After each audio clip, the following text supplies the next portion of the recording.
ఒక్కసారి కొమ్మూరి గోల్డ్ కి కాల్ చేయండి. తాకట్లో ఉన్న మీ బంగారాన్ని విడిపించి మార్కెట్ ప్రైస్ కి వాళ్ళు కొనుక్కుని మిగతా డబ్బులు మీకు ఇచ్చేస్తారు. హాయ్, వెల్కమ్ టు మనం టీవీ. మనం టీవీ ఉన్నది మన కోసం.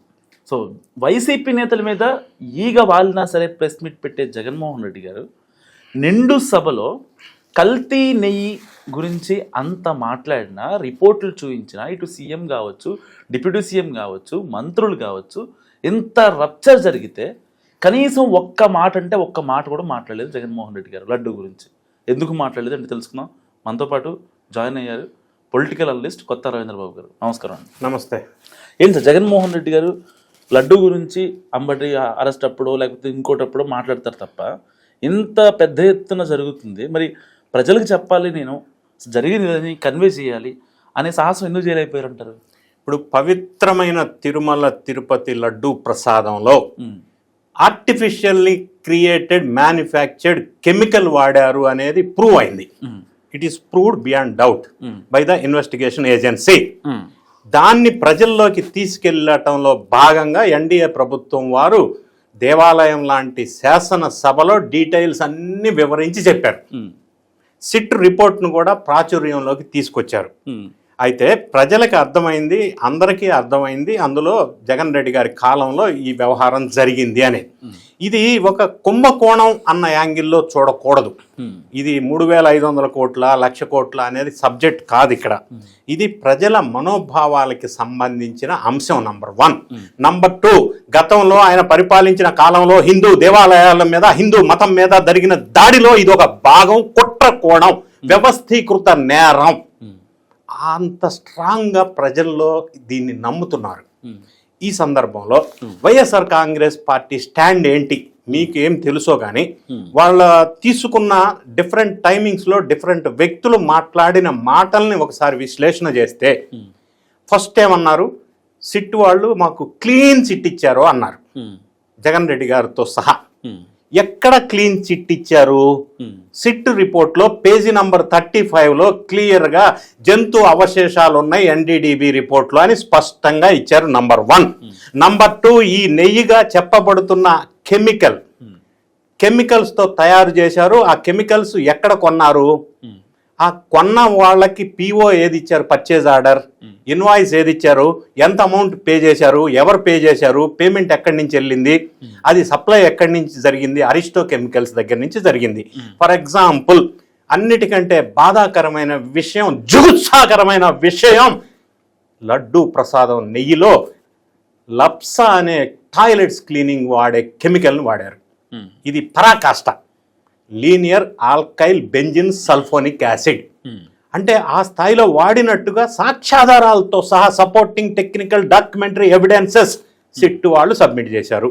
అది ఇంత వెలుగులోకి వచ్చిన తర్వాత క్లీన్ సిట్ ఇచ్చారు అని చెప్తున్న Jagan Reddy and company and team and batch 2022లో ఆగస్టు 3వ తారీఖున CFTRI బెంగళూరులో ఉన్న lab, central food technical research institute, వాళ్ళు ఇచ్చిన రిపోర్ట్లో ఇది కల్తీ అని స్పష్టంగా తేల్చారు.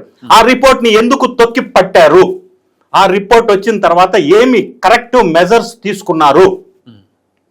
ప్రొక్యూర్మెంట్ రూల్స్ ఎందుకు మార్చారు? బోర్డు రిజల్యూషన్ ఎవరికి ఫేవర్ చేయడం కోసం కండిషన్స్ మార్చారు? ఇన్ని జవాబు లేని ప్రశ్నలు. వీటన్నిటికీ జవాబు ఒకటే, కల్తీ జరిగింది, కక్కుర్తి పడ్డారు, కుట్ర జరిగింది, ద్వేషం జరిగింది, అన్యమతస్థులు అక్కడ ఉండటం వల్ల అనేది ఎస్టాబ్లిష్ అయింది ప్రధానంగా. సో ఫస్ట్ క్లీన్ చిట్ అన్న తర్వాత సిట్ వాళ్ళు తర్వాత ఇంకొక స్టెప్ మార్చారు, ఇంకో డెసిషన్ తీసుకున్నారు.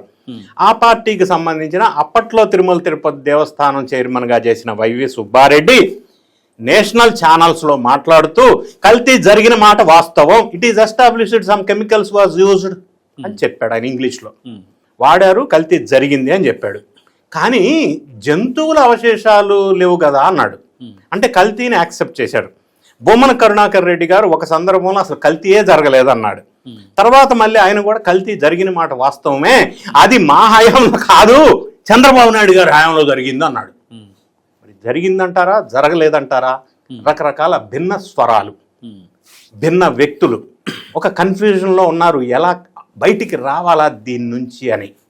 అందులో భాగంగానే దాని మీద ప్రెస్ మీట్ పెట్టి చెప్పవాలా ప్రజలకి, లేదా the best alternate way for YSR Congress party అసెంబ్లీలో వాళ్ళు మాట్లాడి ఉంటే వాళ్ళని వాళ్ళు సేవ్ చేసుకొని అయి ఉండేవాళ్ళు. సరే, అది పార్ట్ 1. పార్ట్ 2 చూసినట్టయితే మండలిలో కూడా ఎన్డీఏ ప్రభుత్వం వారు దీని మీద చర్చ చేయాలి అని ప్రతిపాదిస్తే ఆ చర్చ జరగనివ్వకుండా లొల్లి చేసి, రచ్చ చేసి, పంచాయతీ చేసి సోము వీర్రాజు లాంటి సీనియర్ రాజకీయవేత్తని మండలిలో ఆయన కొట్టడానికి వెళ్ళిన సంఘటన జరిగింది 26th ఫిబ్రవరిలో. అంటే ఎందుకు ఆ దాడి చేశారు అంటే చర్చ రావడానికి వీలు లేకుండా దాడి చేసి వాకౌట్ చేయాల. అంటే ప్రిన్సిపుల్ ఏంటంటే వాకౌట్ అండ్ టాక్ అవుట్, బయటకు వచ్చి మాట్లాడాల, లోపల కాదు. అంటే ఎలా సమర్థించుకోవాలో తెలియని పరిస్థితుల్లో వాళ్ళు ఫ్రస్ట్రేషన్లో ఈ రకమైన భిన్న స్వరాలు వినిపిస్తున్నాయి. హౌఎవర్ జగన్ రెడ్డి గారు ఇప్పుడు మాట్లాడలేదు, మండలిలో మాట్లాడనివ్వకుండా రచ్చ చేస్తున్నారు, అసెంబ్లీకి వెళ్ళటం లేదు. ప్రజల్లో అయితే స్ట్రాంగ్గా ఒక మెసేజ్ వెళ్ళింది. ఇందులో వ్యవస్థీకృత నేరం అని ఎందుకన్నానంటే హిందూ మతం మీద జరిగిన సంఘటన, దుర్ఘటన. ఎందుకంటే గతంలో ఈ లడ్డు వ్యవహారమే కాకుండా అది పరకామణి విషయంలో కూడా మనకు వెలుగులోకి వచ్చినాయి స్పష్టంగా. గోవిందరాజు స్వామి ఆలయ గోపురం బంగారు తాపడంలో కూడా బంగారం దొబ్బేశారని వెలుగులోకి వచ్చినాయి. బొమ్మన కరుణాకర్ రెడ్డి అలిపిరి దగ్గర ఇరిగిపోయిన విగ్రహం చూపించి విష్ణుమూర్తి విగ్రహాన్ని నాటకం ఆడాడు, అది కూడా ఫెయిల్ అయింది. ఆవులు చనిపోతున్నాయి అని బదనాం చేశారు, అది కూడా ఫెయిల్ అయింది. వివిఐపీలకి వేసేటువంటి పట్టు వస్త్రంలో కూడా పైసలు దొబ్బేశారని వెలుగులోకి వచ్చింది. దర్శనం టికెట్లు అమ్ముకొని లబ్ధి పొందారనేది వెలుగులోకి వచ్చింది. ఇట్లా చెప్పుకుంటూ పోతే పెద్ద లిస్ట్ ఉంది. తిరుమలకి జగన్ రెడ్డి వైఎస్ఆర్ కాంగ్రెస్ పార్టీ వాళ్ళు చేసిన అన్యాయాలు, అక్రమాలు, దౌర్జన్యాలు, దోపిడీలు మత ద్వేషంతో చేశారు. ఇంత ఎస్టాబ్లిష్ అయినాక వీళ్ళు ఎట్లా బయట పడాలి అన్న విషయంలో తర్జన భర్జనలు పడుతూ కన్ఫ్యూజన్ స్టేజ్లో, ఫ్రస్ట్రేషన్ స్టేజ్లో ఉండి ఈ విధంగా మాట్లాడుతున్నారు. లేదు అని అనుకుంటే జగన్ రెడ్డి గారు వాళ్ళ పార్టీ నాయకులు జైలుకి వెళ్ళినప్పుడల్లా జైలు బాట పట్టి గంటల తరబడి ప్రెస్ మీట్ పెడుతున్నాడు. అవర్స్ టుగెదర్ ప్రెస్ మీట్ అని టైటిల్ పేరు పెట్టి అవర్స్ టుగెదర్ ఉపన్యాసం ఇస్తున్నాడు. మరి అటువంటి వ్యక్తి ఈ లడ్డు వ్యవహారంలో భారతదేశం మొత్తం చర్చించుకుంటున్న ఈ టాపిక్ మీద జగన్ రెడ్డి గారు ఎందుకు ప్రెస్ మీట్లో ప్రస్తావించలేదు? స్పష్టంగా డీటెయిల్స్ మొత్తం వివరించి వాళ్ళ తప్పు ఉందా లేదా, లేదు అంటే ఏ విధంగా లేదు అనేది నిజాన్ని ఆయన చెప్పి ఉండాలి కదా, మాట్లాడి ఉండాలి కదా. అంటే మాట్లాడితే అక్కడ ఇరుక్కుపోయాము అన్న విషయం తెలిసిపోద్ది. మాట్లాడటానికి అక్కడ అవకాశం లేదు, అంటే కప్పి పుచ్చుకునే స్కోప్ కూడా లేదు. ఇంకా కొద్దిగా నెక్స్ట్ ముందు స్టెప్ వెళ్తే single men commission senior IAS officer Dinesh Kumar నేతృత్వంలో పూర్తి స్థాయిలో ఇంకా కొన్ని విషయాలు వెలుగులోకి వచ్చే అవకాశం ఉంది. అంటే where went wrong, what went wrong, how it went wrong, procurement rules ఎందుకు మార్చారు, బోర్డు రెజల్యూషన్ 351 ఎందుకు తీసుకొచ్చారు, ఎవరికి లబ్ధి జరిగే విధంగా చేశారు, ఈ చిన్న అప్పన్నను పట్టుకున్నారు కానీ పెద్ద అప్పన్నను ఎప్పుడు పట్టుకుంటారు, ఈ బోలే బాబా నుంచి ఈ మొత్తం అక్యూజ్డ్ వాళ్ళు ఉన్నారు ఏవన్నో, ఈ బోలే బాబాకి ఇవ్వటంలో ఉన్న ఆలీబాబా ఎవడు, ఈ విషయాలన్నీ కూడా single men committee Dinesh Kumar నేతృత్వంలో కనుక పూర్తి స్థాయిలో ఇంకా వివరాలు వెలుగులోకి వస్తే ఇక వాళ్ళు మాట్లాడటానికి స్కోప్ ఉండదు, ప్రజల వద్దకు వెళ్ళటానికి స్కోప్ ఉండదు, ప్రెస్ మీట్లు పెట్టడానికి కూడా సాహసం చేయరు. ఆ విధంగా ఈ కల్తీ నెయ్యి వ్యవహారం జగన్ రెడ్డి గారికి, వైఎస్ఆర్ కాంగ్రెస్ పార్టీకి చుట్టూ ముట్టుకునే పరిస్థితి స్పష్టంగా రాబోయే రోజుల్లో ఇంకా ఎక్కువగా ఉన్నది అని మనకి స్పష్టమవుతుంది. అందుకే ఒక స్టాండ్ లేకుండా భిన్న స్వరాలు వినిపిస్తున్నారు ఆ పార్టీలో కల్తీ నెయ్యి వ్యవహారంలో అనేది నాకు అర్థమవుతా ఉంది. Thank you sir. సో ఇది రవీంద్ర బాబు గారి అనాలిసిస్. మీరేమనుకుంటున్నారు మస్ట్ కామెంట్ చేయండి.